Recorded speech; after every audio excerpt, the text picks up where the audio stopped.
Miss Teresa is going to give a lesson today and talking about leftovers. You ever have your mom open the refrigerator and you ate what you were going to eat the night before because it's left over?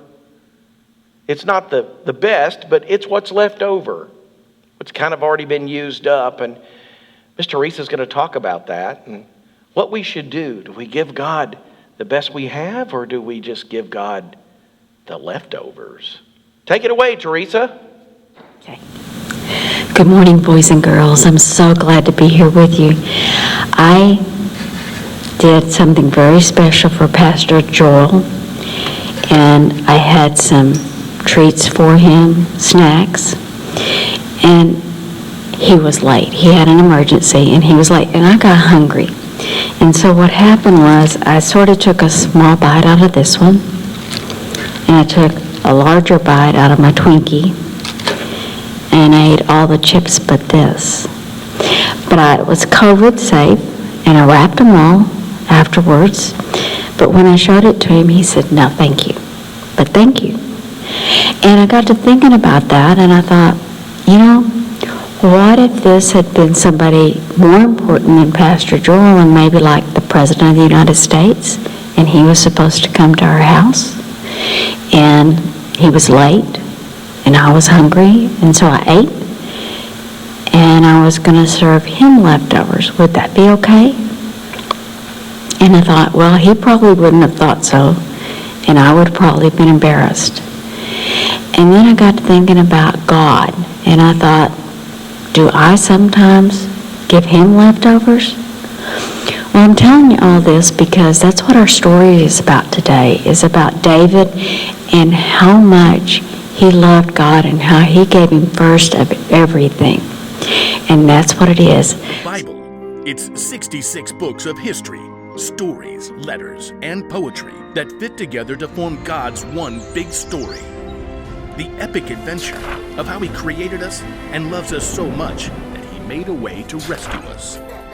As we travel through the Bible, from Genesis to Revelation, we discover people who met God and found their lives changed forever. And now for an amazing story, inspired by the book of 2 Samuel, chapter 6, verses 12 through 22. After many years of war and uncertainty, David had finally become the king of Israel. But something was still missing from the royal city of Jerusalem. The Ark of the Lord belongs here. The Ark was a wooden chest that in some special way carried the presence of God among the Israelites. It had been stolen by the Philistines and then returned, and now it was sitting in the home of a man named Obed-Edom. We'll set up a tent right here for the Ark. Let's go get it. David's wife, Michal, was, let's just say, less than enthusiastic. The dust on those back roads takes the curl out of my hair. So David gathered up all his best soldiers and marched over to the place where the Ark rested. This is a wonderful day. An incredible day. An absolutely fantastic day. With great care, the men lifted the heavy Ark with carrying poles. Wonderful. Excellent. Let's go. That's one step closer to Jerusalem. 2, 3. Are you seriously gonna count the whole way? Wait. Stop. We've only come 6 steps. That's okay. We need to thank God for everything he's done. Right then and there, David sacrificed a bull and a calf to honor God. Okay. Now we can move on. 1, 2, 3, lift! Just walking isn't enough. We should dance for God. The ark's kind of heavy. Everyone else, if you're not carrying the Ark, celebrate, sing, shout, blow the trumpets. The people shouted and ran alongside the Ark. David danced before the Lord all the way to Jerusalem. As the laughing, shouting parade arrived, Michal stared in disbelief from a window. There was her husband, the king, dancing in a simple linen garment with all the common people. Unbelievable. He looks ridiculous. Certainly not like a king. Down on the street, David continued to dance all the way to the beautiful tent he had set up. Everybody behind me, let's dance. Okay, keep on moving. Now, let's switch it up. Time for a breather. Let's put the Ark right here. 1, 2, 3, down. David made more sacrifices to honor God. Then he stood before the people. The ark has returned. God bless you. He is the one who rules over us all. He deserves our thanks for everything he's done. So let's keep celebrating. We've got some fresh bread and dates and raisin cakes for everyone. Though all of Jerusalem had turned out for the festivities, one person still refused to celebrate. When David returned home, Michal met him furious.